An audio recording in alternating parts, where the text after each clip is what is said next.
What's up, everyone? Welcome to the video. Today we're going to take a look at how to replace the battery in this Audi remote key fob. This Audi key fob is going to use replacement battery CR2032, and I'll put a link in the description box of this video to where you can purchase these batteries if you're in need. So the first thing we're going to do is remove the emergency key that's in the bottom of the key fob. That's done by pressing this button here on the back that my thumb's on, and then the emergency key will pull out like that. After we get the emergency key out, what we need to do is pull this center piece out.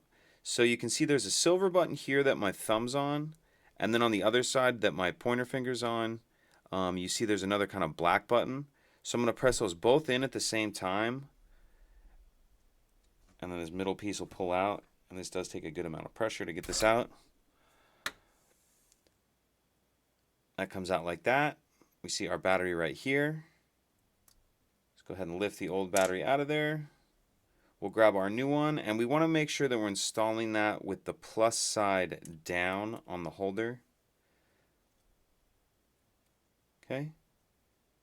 So once we have our battery installed like that, we'll slide this in. And if you're holding it with the buttons facing up, the black button goes up, silver one on the bottom. Make sure that slides all the way in. Put our emergency key back in, and that's it.